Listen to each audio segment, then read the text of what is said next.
Well, hello everyone, and welcome back to You Do You with me, unfiltered actually. And I am actually seeing part two. I am super excited to do part two with Mark. Hi, Mark. How's it going?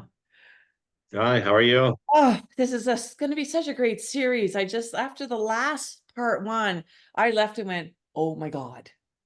And I can't wait to start part two. I feel like this is like, I'm going to have to listen to this again and again and again and put it all together. It was fantastic, part one. So I'm excited about part two. Nice.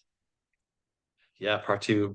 Well, part two is going to be just as good as part one. It's just a Exactly. continuation of, right? Exactly. And then we're Um, going to go right and into part three eventually. yeah, right. Keep Of course we going. will. Of course we will. Yeah, Yes, there's lots. absolutely. Yeah, I think there's enough room in here to do an eight-part series, but that's okay. We'll We'll do shorten it it. down to three for now and go from Three. there. Yeah. Well, we'll just figure that Nice. out as we go because I think we're going to be Yeah, more sure. topics to come around that we'll do. Sure. Yeah. You'll just be a Sure. regular. Sure. Yeah. Do you? Yeah. What's a The regular? regular contributor. The Side regular note. is Mark's back. Come on, Mark, what you got to share today? It'd be funny. So, Mark, Other people are doing their talking. I just kind of run in from the yeah, side and you're just jump coming. in like, Okay, hold up. So it's going to be like, hold up, I have something to say. But it's so important. So today what we are from last time that we were talking to, you had this an amazing story. And you mentioned somebody that actually came into your life and changed your life. And I want to dig deep into this young man. And because he's a nurse too, I'm assuming that like he's a nurse too, is right? Like he's a nursing. Suyen who passed away. No, Is that your what? friend. Your Oh, friend. Andrea. Yes, Andrea. Andrea. Yes. That's yeah, that's a good story too. Yeah. So I think yeah, we can dive into Andrea that. Santorini. Yeah, yeah, he Yeah. is a nurse too. Yeah. Uh, So how to I begin? Let's can't see. remember. How did we end? We end because No, I think no, yeah, no, it's okay. Yeah, I okay, got this. got it. Just there's Get just back it up. there's my so I'm currently completing this a contract with a home care company called Quality Care Mid South, and my director, who's also the owner, Indy Tour, fabulous woman, did 25 years in AHS, and then started her home care company, to assist people in a different kind of say stage of their life within the proactive preventative health side as opposed to the inner hospital secure system. Amazing woman. So I'm just coming to an end of that contract. And it's really funny when we get going and talking. She shows a picture to people. She's like, if you want to understand this guy's brain, let me show you a picture. On the left, you'll see a train track, and there's a single train track. Yeah. And here on the right, you'll see this like we have like in China there's like a million train Yeah, tracks yeah, crossing yeah. over each other. She's like, that's how his brain works. So um that's a good, I think that's a good preamble, because as we go through this our series of storytelling, I do have a tendency to kind of, what do you want to call it, beat around the bush, so to speak.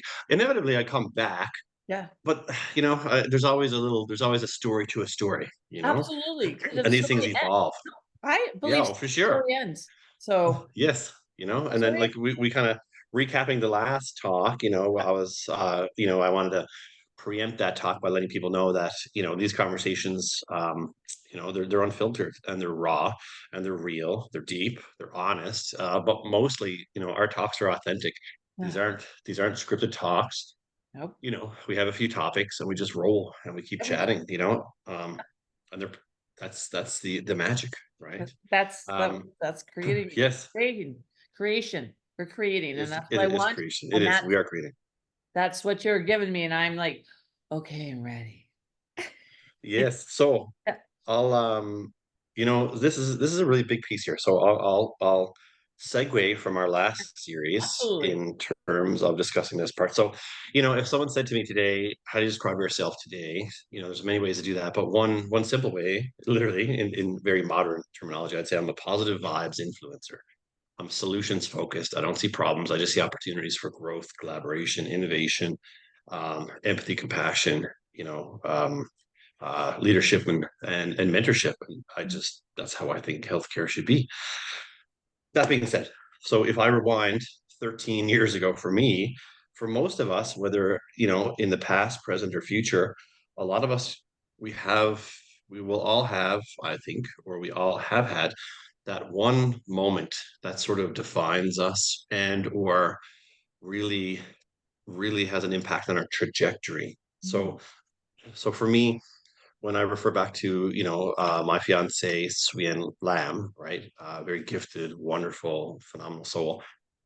When she passed away, I didn't know anything at that time about post-traumatic stress. I didn't know much about trauma outside of physical trauma. I certainly didn't know the spiritual, psychological realm of trauma.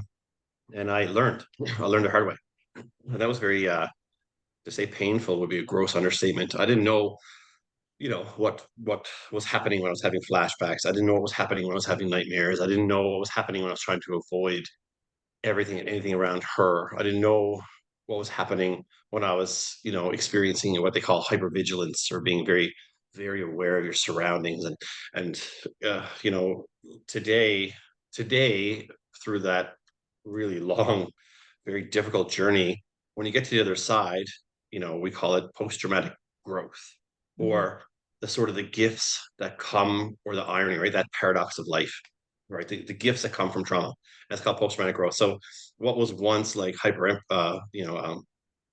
attention to detail and other people, which can be very disruptive at first, because it's almost like you're just getting energy inflows from all over the place. You can feel people, you can read people, and you got to sort of work that out. But once you get a hold of a skill like that, it's what I call like super empathy. You can feel people, you can, interpret their needs. Yeah, and it really blends well into the proactive preventative healthcare side, because your ability to see what people need, by taking in kind of almost like a 360 approach to their whole life, is really beneficial. And I've found it to be beneficial, because some of the, more difficult clients, more difficult case scenarios have come into play within the healthcare, the home care world, with under, the leadership of Indy, has really has really allowed me to sort of harness those skills, and mm, have come out to help other people. So, that being said, mm, um, the like I said, life is just a myriad series of ironies. So my friend Andrea Santorini, who's an RN, he's actually retired now,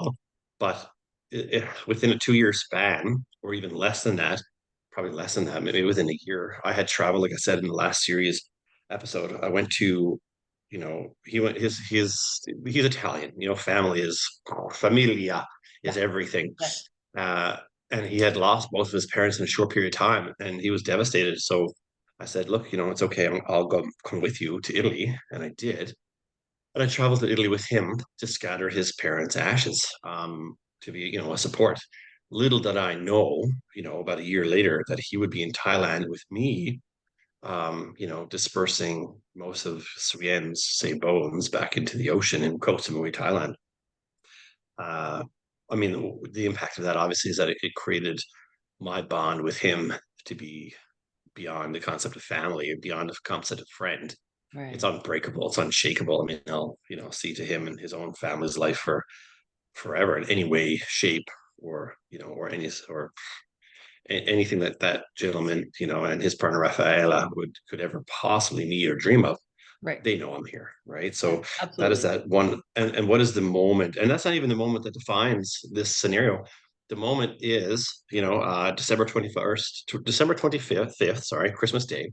This is 2013. So Sven had passed away March 31st. And we had talked about this in the last episode. I said, it was really hard because when you do the time difference, April 1st back here in Canada, people thought that it was an April Fool's joke. And I was getting a lot of slack for people saying, like, that's not funny. Yeah. And they quickly learned, because I had to go to court, with a hit and run. I had to go to court in Thailand. The gentleman was found guilty. It was a massive kind of fallout, you could say. So fast forward, to December, I was definitely having a hard time when I came back to Canada. Obviously, I had left Vancouver and moved back out to Alberta, with these guys, because I had worked with them previously, and I kind of started to sort of, I guess a long drawn out emotional, mental Mhm. breakdown. You could definitely, for the lack of a better word, it kind of ties into the concept of that. I call it the onion theory. Especially someone who's gone through gross trauma. You're trying to hold the integrity of that onion together, but you Mhm. can't, because the layers will just start falling apart. And and true movement, or the true ability to start to move into post traumatic growth, is that as you're unfurling these layers of that onion, it's not until you get to that core, the very last center of that onion, that last piece. that's sort of ironically, that's going to be the most pain you're going to ever feel. And Hmm. that's also, as it turns out, I didn't know this at the time, but I do now, which is why I'm, serve to help mentor and guide people today through such an authentic mannerism because I've, been there, done that. Hmm. um, Once you get to that absolute core where you're like, you got to make that decision, like, I don't know if I can do Yeah. this. It was that moment. And but that's that point, right? That enables the beginning of growth if you so choose it. So I was working in Emerge, and at that time, I was just obviously a mess. And when I even talked to other physicians, even in Vancouver, because obviously I worked at Merge, I knew a lot of physicians, and I talked to them about what I was experiencing. Not one of them, referred to a psychologist or psychiatrist. Not one of them talked about trauma or post-traumatic growth. I just don't think these guys knew that stuff. What they did give me was prescriptions, and their prescriptions in the Western culture do serve a purpose for all kinds of things. But they don't, other than acute symptomatic concerns like not being able to sleep or whatever the Hmm. case may be, gross anxiety. There are some places, but in terms of healing from that kind of a trauma, pills are not going to do it. So what I get a prescription for, like antidepressants, and I think in Valium for anxiety. So it just turns you into a zombie, right? It just Yeah. prolongs. So I was just absolutely zonkered. I mean, Swain, it was a hard 4 months, and it took years to get her through this because we got engaged in October. Then you have Christmas. Her birthday's in January. My birthday's in February, and then she had Hmm. passed away in March. Those are serious trigger points. And I also didn't know what triggers were, and I've learned today that triggers aren't just negative when we talk about trauma. You can Hmm. also have positive Yeah. triggers, right? You can be walking down the road and all of a sudden smell like baking bread, homemade bread, and be like, Yeah. oh, I remember Oh, when I was like 7 years old, my grandmother's house, and yeah. that's a trigger, right? It's an emotional reaction or a stimulus to a stimulus or an event or a smell, sight, sound, whatever the case may Yeah. be, or feeling. And triggers can bring you to a dark place, and triggers aren't, regardless, are actually not a bad thing because triggers, even if they bring you to what you call a dark place, that's just your own, spirit, your own body, your own mental mind frame, your own psychology, it's your own self telling you this is an area that remains unresolved, and Right. it's an area that requires work, right, or attention. Yes. So the longer you try to avoid those what you perceive as negative triggers, the longer you're going to hold on to them, and then the more you're going to avoid parts of life that could otherwise, you could move through and get back to living a more whole life. So, even negative triggers aren't necessarily negative, depends on how we reframe it. So he came to me, it was December 25th. I'm coming out of Emerge. He comes up to me, he's like, Mark, you just look like a mess. You're tired, you're falling asleep at the desk. And he said, and this is the pivot point. So this is the moment that defined me. Not right away, it took some time, but this was it. He said to me, Mark, I need you to go home. Because at that time, in that little hospital where we worked up in a high level, Fort Vermilion, the staffing for housing, so to speak, for the staff, for like locum or travel nurses, like a pile of us, right, 10 of us up there at the time, was literally across this little hill and this little embankment, little street, maybe about 50 feet away. And I remember looking at him, and my mind was racing. And I thought, like, okay, Suan's not here. I'm not on, decent terms with my mother. Yeah. My father's, has never been really an active piece of my life. I don't know his family very well. I don't know her family well enough. Me and my brother, didn't really grow up all that close. I remember looking at him, I was like, Andrea, like, you know, I have no home. And I remember just like, and I wasn't even crying, I wasn't even conscious, just a tear just started flowing. And I think in that moment too, I think he could feel that, like, because I don't think this guy's ever seen me not overcompensate for something, right? Like he could just see that raw pain come Yeah. out, and he said, "Okay, okay, fine, I'll get someone to come work and Merge, and you just go sit at this table, in by the nursing station, and just sit there and whatever. And when we get off, just I'll come over, you come over, and we'll all just keep you company." And I thought that was pretty amazing. And I think that was the beginning of the end. That was the end of my old self. And Mhm. then that led towards the like I said last series in our talk, I referred to the two concepts, right? Damascus steel and how that's formed in the fire, out of the fire, in the fire, out of the fire. And also the concept of the phoenix, right? The mythical phoenix rising from the ashes. The key to that mythology is rising from the ashes. And Yeah. the ashes, even though, people see this in your mind, you're Yeah. envisioning the phoenix, right, coming up Yeah. like this, and then the ashes. But it's an understated representation because those ashes represent everything that you had ever previously identified in your life, right? Mhm. Who this person was, who I was, hopes, dreams, aspirations, purpose, right?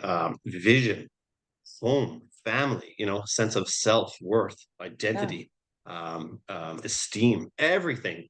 Those are Mhm. your ashes. It's literally everything that you ever were gets burned down, and then you have to kind of rise from that. Most, honestly, a lot of people, in the healthcare world, a lot of people, probably about 20% or more, especially in like the EMS paramedic world, they don't rise. So there's so many people out there who aren't able to find the help they need or the guidance, mentorship, leadership, and they ended up succumbing to, suicide, and that's a Mhm. fact. Yeah. So to get through that, and it's really painful because as you move through that, you're going to end up. A lot of people who go through that, they're going to end up doing some really what other people are going to consider not good things, right? You're going to end up probably going through issues like I did with like relationship codependency. Like I said last time, I had to figure this out. It was like your brain get to a certain point, your brain just shuts it down, Mhm. which I didn't understand. But if you're a female on the other side of that, you're going to be like, this guy's a, for lack of a better word, an a-hole, right? Or being a player or what, but because they don't understand trauma and Right. stuff. And then what happens is you get this reverse. So as you're trying to build out this new onion, so to speak, you're actually adding layers of other pieces that need to be worked through on top of Yeah. that. Yeah. Yeah. So, in all honesty, I would say my transformation to get to a place today where I could, where a place today where I have hope, I have a sense of purpose, pride, and that concept, that altruistic concept that I live today of being a solutions focused, positive vibes influencer, trying to rise all people. I would say that took, every second of 10 years for Mhm. sure. Because Right. come this March 31st will be 12 years.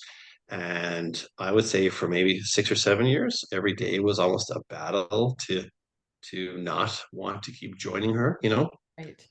because when even when you date people after that and that person says to you, oh, am I the person you love the most, am I the most beautiful person you've ever met, Yeah. and even if I wanted to say yes, I felt like I was betraying Suen, Yeah. right? and Yeah. then and then even if and then if and then but not to tell them, it's like, they're gonna be like, you're not over your ex, you're, Yeah. who am I to you now? If you're like, Yep. you're still in love with this So, person, yeah. then what am I? Yeah. So it's that rock and hard place that you Mhm. walk through because you're still a human. Yes, you're clearly having issues with, like attachment disorder and, Yeah. Yeah. and fears and, and emotional dysregulation concepts I had to learn about.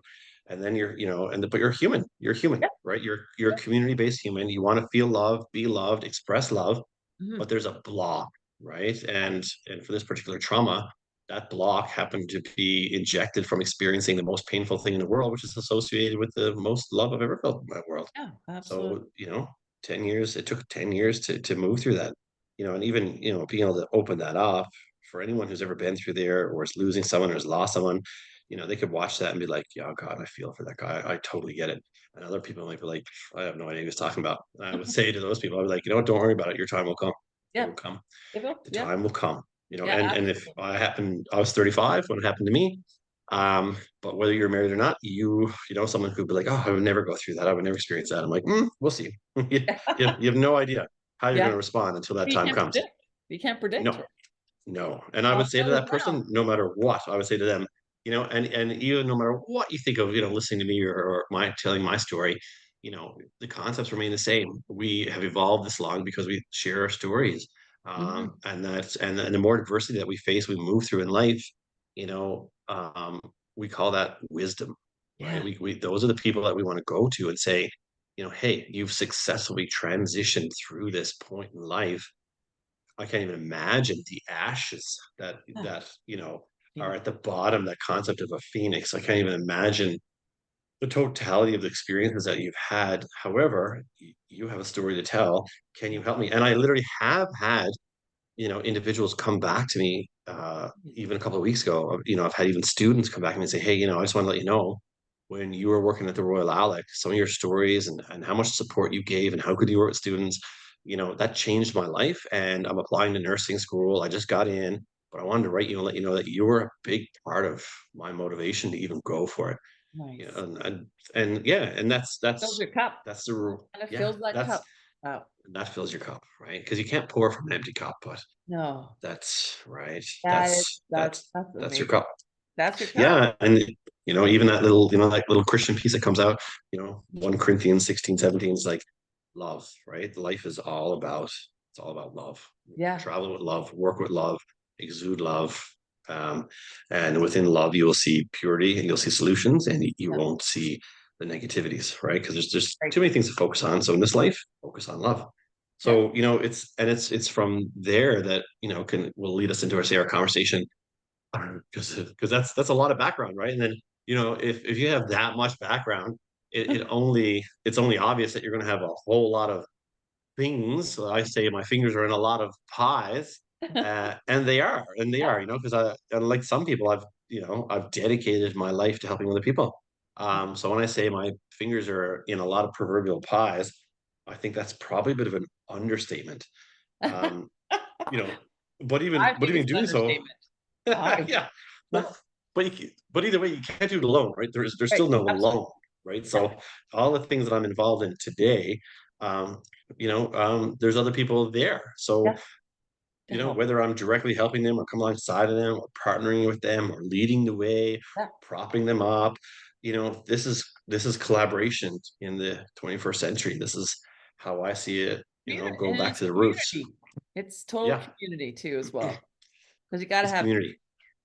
You got to what's have, that saying community and where, storytelling. That's it.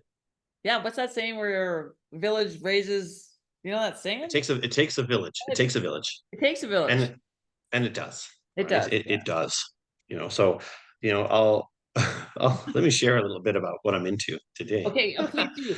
From that Yeah. the table that he told you to go and sit by, and when that onion started, when the phoenix and the onion, and is that where you kind of said, okay, to yourself, this is time, we got to do something? Like, did it come easy, or did you have No, no, it didn't. no? I'll tell you how Okay, that went. I don't want No, people to know that it wasn't just your friends saying go sit at the table and ta-da. no, no. Okay, okay. So Go again, back just before we get to that part. yeah, no, that's not easy. So in the context, like I talked to you before, right, about being real and raw and honest and Right. authentic. Yeah. So I'll tell you how that went. How that went was, um, I actually made the decision to check out. I didn't actually make the decision to want to stay here. I Oh, actually did make the decision that I thought this was too hard. There's no way I can overcome this, yeah. and I think I'm better off with the monies I have saved and whatnot. Someone or something could probably benefit more somehow Right. from whatever I have saved. And I thought it's I just there's no way to get through this. So no. So what I did, I'll tell you what I did. It was a little bit later. I skirted through all that. It was actually the following April, Okay. and this was my first time going through what I learned later are what you call the trigger events, right? That's right. And Yeah. those massive trigger events for me were like October engagement, Christmas is December, that's a tough one. Birthday. January was your birthday, February's mine, and I Yeah. honestly haven't really tried to celebrate a birthday ever since. That's something I still kind of avoid. And then March was her when she passed away. But come that April, that first year through, Yeah. no, because people say like, how long does it take to heal from trauma? And I'll tell people it takes as long as it takes Yeah. because you have to learn and figure out what are the trigger points. And the first time you go through them is you identifying them. You might not even know certain things yet. So you're gonna have to experience them in their full raw authority Right. because it's the triggers at that time are going to have authority over you, Yeah. not you have no chance. And you might not even learn them until the first year, which is going to just, remove you right straight from your boots. And Mm. then the second year, you have an idea of what they are, but you don't know how to compensate to get through them. So you had to figure that out. And maybe you undercompensated or maybe you overcompensated. So then the third year, you get to try to tweak it a bit more. So Right. it's not even until, probably like 5 years in that you even started to even maybe, figure out what kind of therapy is tailored towards you, what kind of therapy works for what kind of memories. And we can talk about that a bit more after too, because even learning and doing all the therapies, I tried all the therapies, right? Your EMR, your CBT, all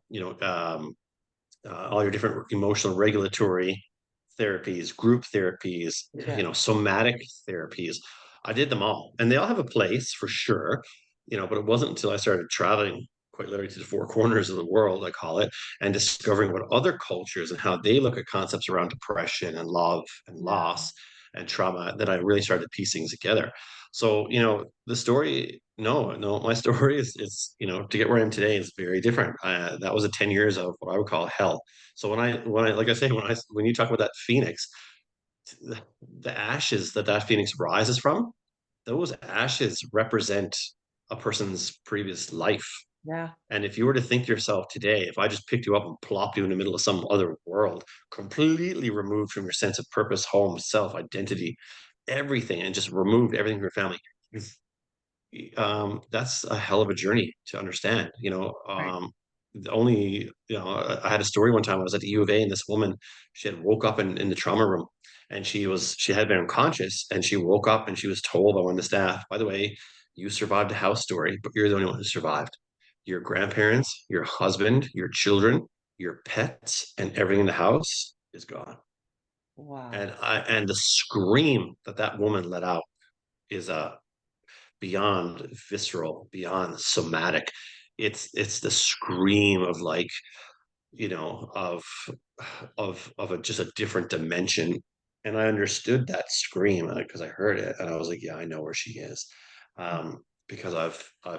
I've experienced the exact same thing, and that's an ironic kind of a gift that sort of started to evolve after all this stuff. Is Right. that I go into traumas and hospitals, and I could tell when someone passed away, I could look at the family and be like, I know what they're going to go through. Yeah. I know what they need. And so I started talking to them and talking to them and talking to them. And some people along the way, you know, um, I had all kinds of stories, right? I had a nurse say to me one time, she said, I wasn't talking to a client or a patient, right? Who was a police officer, and her husband was a police officer, and they were amazing. And she was going through a lot of pain, had a pinched nerve and a sciatic nerve, pinch. And she was in tears. And I remember every morning I saw her for like 4 or 5 mornings in a row. I wasn't talking to her. I came about 20 minutes later, and this nurse says, where were you? Very condescending, right? Which should never take place in healthcare. And I said, well, I was, that I've gotten to know this patient over the past like 4 or 5 days. I've never met you before, so like I'm not really getting your question. And she said, if you wanted to talk to patients, maybe you should have been a social worker. I What? was like, wow, What? right? I was like, Yeah. wow, yeah, for sure. I'm clearly the one in the wrong profession. Yeah. But that's it. You have to, you got to take the good with the bad. You got to some people, that's just it, right? Sometimes when you try to help people as best you can, some people don't see it that way. They see it as some kind of weird ego play or whatever. But I don't care. I just blocked those people out, and I just kept doing me. And when I saw people in a place of need or whatever, I stepped up to provide it. And as that kept happening, and I kept learning more about trauma, I traveled to places like India, I traveled to Indonesia, I took part in, like pieces of what we've let go of here in the West, like ceremony and culture and healing. I started to learn more about what they call in Indonesia, particularly in Bali, malakat water therapy, or the process of water rinsing yourself. And you know, uh, and I'll share that very quick. So when I was in the first time I did malakat therapy in Bali, it was insanely phenomenally powerful. There's this one particular malakat. There's more than one malakat water therapy in Bali, but it's one. You're standing up to your waist, wearing traditional garb, sort of, I guess, topless as a man. And there's these stations, kind of like it's this stuff is like 1,000 years old, right? Carved in stone. A natural spring runs out of it. It's 30 degrees out, but this thing is freezing cold. There's like fish. You can look down and like fish swimming around, and you're up to your waist in freezing cold water. So, that provides obviously a stimulation, a very cool stimulation. So you're not going to forget this stuff.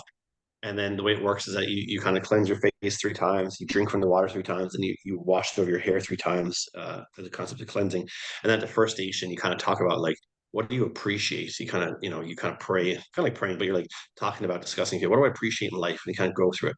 And then you go to the next station, you talk about what do I have gratitude for? Right. Today I call it radical gratitude.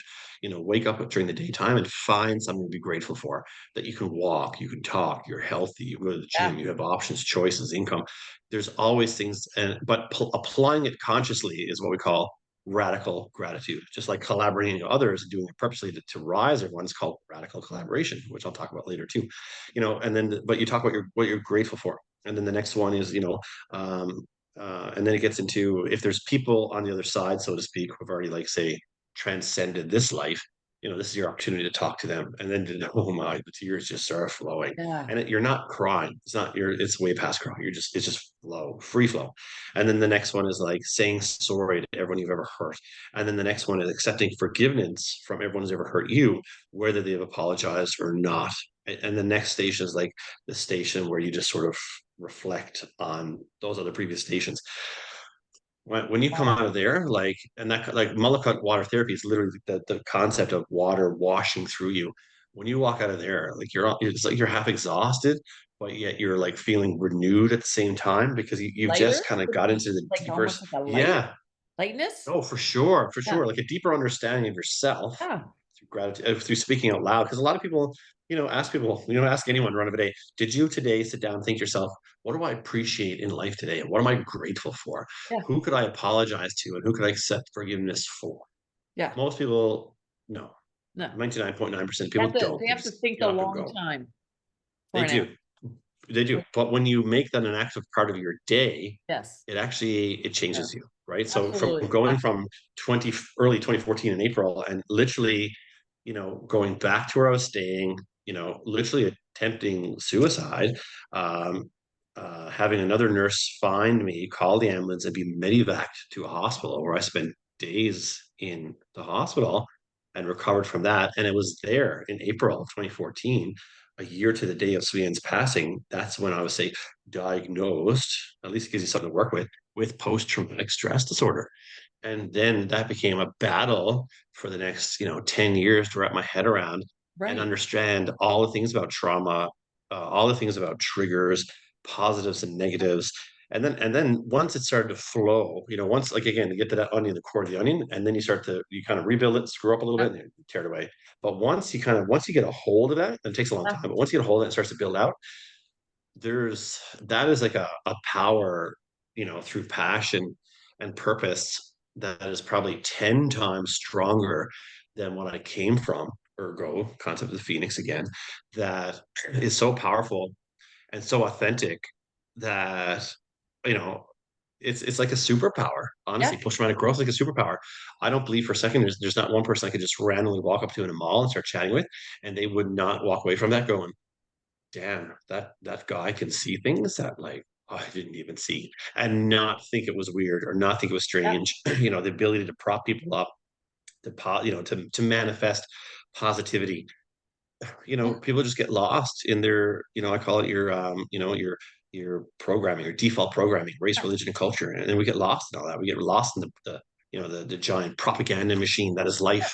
And we forget, to get real. We forget to spend time in nature. We forget Yeah. to dip our toes in the water. We forget Yeah. to what it really means to love and be loved, Yeah. what it really means to exist in community, what it means to prop other people up. And then when you start to do that and it becomes authentic, no, that's a power on itself that cannot be replicated or duplicated unless you yourself have lived experience. But Yeah. what I've found from that is that it's almost a form of human brilliance in a way, because you've stripped away all the BS and you've gotten to the core of what essence is. And then you can supplement your own intellectual capacity on top of that and your own, given skill sets. And then, it's fascinating in life. Energy attracts energy, brilliance attracts brilliance.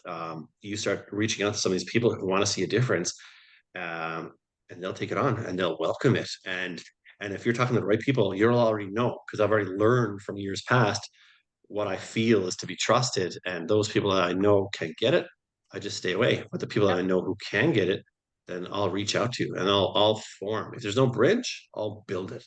If there's Yeah. no road, I'll pave it. Yeah. if it's, if it needs to be built, created, whatever the case may be, I'll get there. And if I can think of other people who could come into play and benefit and help as well, I will. And I'll do it unselfishly. And people say, like, what's your angle here? There's no angle, man. The world is, we have a short little tiny life, 80, 90, 100 years, and then we have the rest of eternity to Yeah. not be here in one way or Yeah. another. So the earth and the world and what we're trying to do is big enough and good enough that at the end of the day, like I said to you in the last series and last podcast, I said, when you're facing down that, when you're looking at death in the face, I don't care what you have in the bank. I don't care if you're driving a Lamborghini or a Right. Ferrari. I don't care if you have $40 million in the bank. I don't care if you have 400,000, subscribers on YouTube. None of it means shit. Okay. You want to get raw? That's raw. None of it means shit because Exactly. your car isn't going to hold your hand. If you were to lose a leg, through Yeah. cancer, or you had a double mastectomy because of breast cancer, that $10 million, it's not going to give those back. You might Yeah. be able to buy some, fake, some whatever, but a part of you is going to be forever changed. That, money doesn't dry your tears. What dries your tears, what loves you and holds you in those moments is the community that you've built, the Yeah. community that you've created, the legacy that you're looking to live behind, Mhm. and on this little planet, if you're a human, I don't care where you're from, we are all brothers and sisters, right? Yep. We all live in this world and we share this existence, to prop up one another. I don't care. I don't care the color of your skin. I don't care what God you kneel Yeah. or bow before. Yeah. I don't care what language you speak. We share this space. We are all brothers and sisters. Mhm. And if we can't live together to make this a better world, or a better place to be, then you got to change your concept of legacy, right? Because legacy is not your bank account. Yeah. Legacy is how you serve to empower others, and the state of the world that we leave it in for others who come after us, right? And Absolutely. that has to be underlined and cemented with true power, right? And true power again is not that you're a CEO. Yeah, I've met many managers that have a title of a manager, but they're sure shit ain't leaders. You Hmm. know, um, True power comes from your ability to express love, Yeah. your ability to nurture, your ability to craft, your ability to foster mentorship, to be, to lead others, to mentor others, to see other people's skills, to prop them up, to take them to where they need to be. Yeah. Legacy and true power um, is empowering others, Yeah. not yourself, right? But and to me, that's true wealth. Like, what is true wealth? To me, true wealth is, again, not your money, not your car. It's not about that. True wealth is when other people can look at you and say, I love that person genuinely because that person cares and that person literally has made me a better person. And that person does it selflessly over and over and over, almost like a formula, like a strategy to life. Yes. And that is wealth. Yeah. That's true wealth, Well, it right? was, And I and I I'm learned gonna, that. I have a quick story for you. When I was Oh, in a group, we had an assignment to do, and the assignment was to write our own eulogy. wow. And I did. Well, of course, it's so super hard because all you do is bawl, but I wanted it to know that, and it was so overwhelming, and I was all new to this personal growth and the onion and all that great stuff, that when I finished it, I could read it and actually went and put a smile on my face. So I sent it out to people that, oh no, I can't read that. Not, no, I can't read that. And I thought, you know what? That's coming from inside of me. It was a little, there was a growth that I needed to know that I could do it. And I needed to know that when I left this beautiful planet, that people would say, I know Adonica, and say, want, like, know something about me and know that they met me for a reason and they came into my life for a reason. And it was quite overwhelming. It's quite overwhelming, but I thought that, wow, I think I don't want nobody but myself to do that. So it was hidden away and now it's put somewhere when it happens.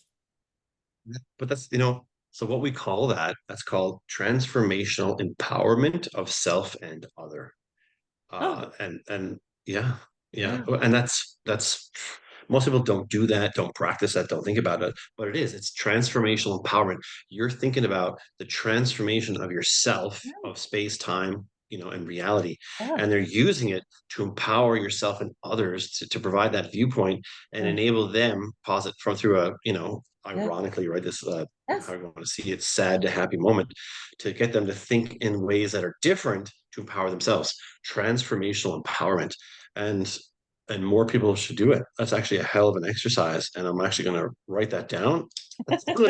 And I'm gonna steal that. No, that's okay. To be Yeah. honest with you, my girlfriend's friend from school had passed away, so we went to it was so ironic how it happened. So took her to was with her with the funeral, and then I had the assignment to do, and I was like, "Ugh, I put the computer. I'm never, and no, not today. Can't do it today. Can't today." And I think I just sat on my bed one day and I flipped it open, and it just kind of poured out.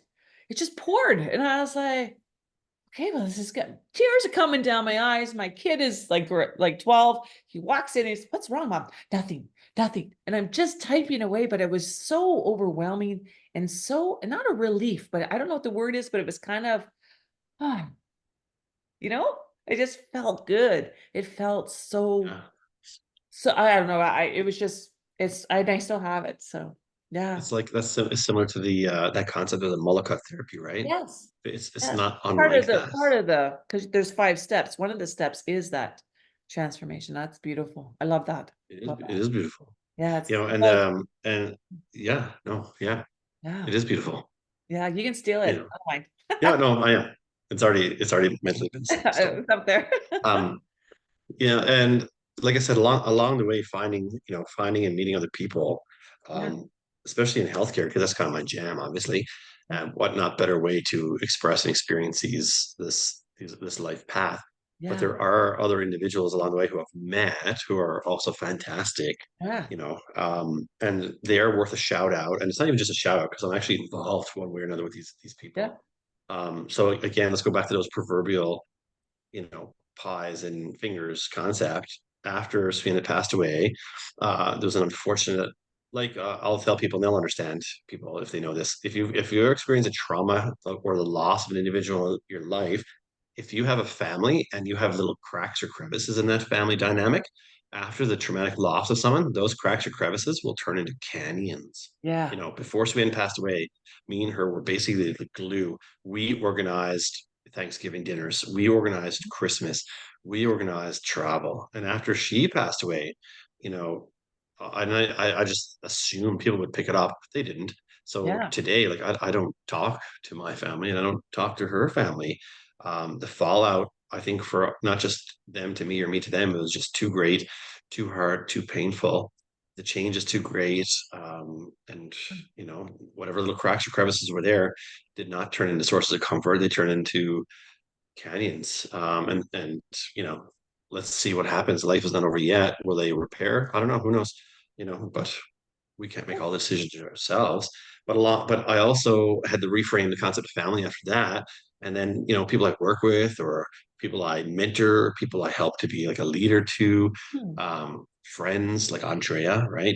yeah, They became family. These are the yeah, people who, and then some people say, oh, why do you talk to these people? And why are you connected here and there?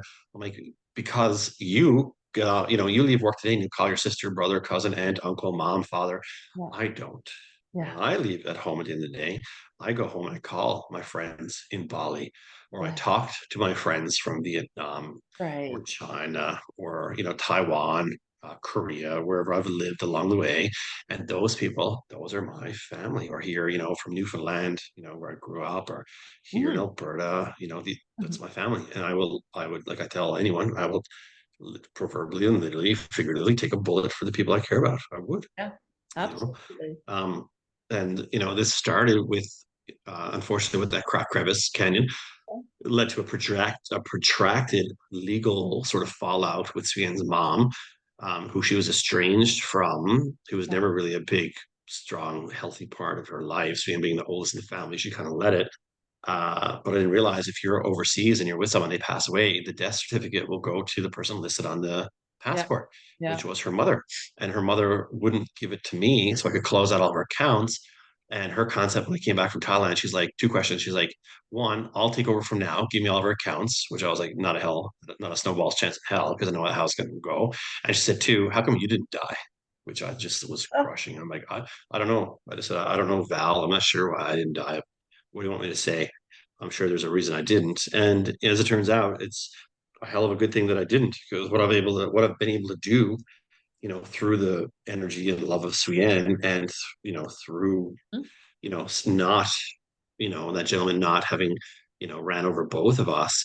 I've been able to probably do 10, 15 times, 1,000 times more than what I probably would have even done if we were me and her were still together. absolutely. Because I've been, like I said, I've embodied her fully, truly, completely, and now I, externalize that onto anyone and everyone who comes Yeah. across my path, right? Ah, You know, absolutely. um, so I call, and so the first thing that happened after that legal thing piece was over, it was the creation of the Swian Lamb Bursary, right, in Newfoundland at Beacon, Mm, which today provides, I guess it's somewhere around like a semester for 2 students a year who apply for it. I went to the inaugural event. Timing is a bit tough because it's usually held in March in Newfoundland, which usually means 3,000 feet of snow and maybe yeah. 10,000 canceled flights. So getting Yeah. there has been very difficult, but they're obviously grateful for it. It Yeah. also, led to me meeting today what I refer to as transformational health systems leaders. That's what I like to, that's my application to them, because that's Yeah. who they are. Because you meet like I said, just because you have the term, I'm a PCN manager of this, this whole Yeah. Yeah. unit, or Yeah. I'm a manager, that doesn't mean you're a leader. And there's a massive difference, Absolutely. right? Yeah. So the people I like to be involved with, I call them transformational health systems leaders, because they are. These guys are powerhouses. So like as of like today, you know, I worked obviously for AHS for a number of years. I dabbled in covenant care. I've worked in 7 provinces, the Northwest Territories. I've lived and or worked in Hong Kong, Singapore, Mhm. Taiwan, South Korea, and Bali. I'm still very much involved with Bali, where I do operate and own Yeah. business, which I use to help empower the individual, to empower their family, to therefore empower the community. Right? I really Yeah. believe in that outward trajectory of Yeah. empowerment. And I had a phone call last week where I'm in the process of setting up another foundation, which is called the Mark Wade and Swian Lamb Education of Excellence Foundation, and it targets individuals in South Asia, because I spent so much time in South Asia, so I'm really connected there. But it targets individuals and family in South Asia, people who are otherwise very bright, very passionate themselves, very keen on healthcare, but socioeconomically would otherwise not probably be able to complete their studies. So Yes. this foundation that I'm putting together, on behalf of myself and Svienne, will not just like in MUN, I assist through her scholarship, helps a student pay for like 1 semester, like 2 students for 1 semester. My scholarship that I'm going to be operating through Myriad Canada in Asia will actually pay for that student's entire university, Oh, nice. every Yes. penny. Yeah. Yeah, so that they can realize their dreams of empowering themselves, which would empower their family, which would then empower the Yeah. community. So like a So ripple effect. always Always. butterfly effect, Yes. always. Yes. And then, it's interesting to make this cool connection here. Your first podcast guest, her name was Tammy Laudner, Yeah. and she's a social worker and she's the CEO of her own company called Peace of Mind Concierge. Yeah. And she also is part of this another brilliant woman. Her name is Cindy Sim. Mhm. Um, all these people are, I just want to preempt this whole little piece of this conversation here, because actually I'm the only male who's going to come in this conversation, and these are all women. This is funny, Well, but I know. yeah, for now, Should we end this one and start another one and do all that there? we can, yeah, we And can. we can. Okay. So okay, people out there. There's a part 3 coming, and we're gonna end this one because I don't It want gets to better. It miss gets out. better. Like it gets better. Oh, This I stuff know. gets. I mean, it Oh, I really know. gets. There's some really amazing stuff that we haven't I talked about know. yet.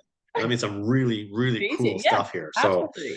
Let's end this as part 2, and yeah, let's sure. dig into, because I know some of these people are going to be talking about, especially one, and let's really Or give them a two. good shout out too. Yeah, and give them a good shout out in part 3. Yeah, because and I'm going to say this about yourself too. And I said this to you last time, and I'm going to say this before we get into these guys' next conversation. People like yourself who are providing a voice, right? To reach ears, those ears, right? Because you're providing the voice to ears that want to hear. let's be honest, and I will be honest, these people that we're going to talk about, because I'm involved with them in one way or another, Yeah. and yourself, give yourself a pat on the back too, because you guys are earth angels. You are part of the bridge that I speak of. You are part of the paved road that I speak of. You yourself are a transformative empowerment vehicle on this earth as it is today, right? You guys are earth angels, and don't ever think of yourselves as anything less. You are helping transform the landscape of tomorrow today.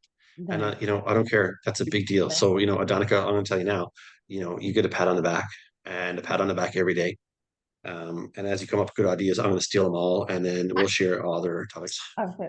So But we're I'm gonna being come serious. back. It's true. So we'll come back Yeah, and thank you for being here for part 2. I can't wait for part 2. always All right. fantastic. I look forward Right. to it. Thank you, Adonica. Okay. Amazing. You're welcome.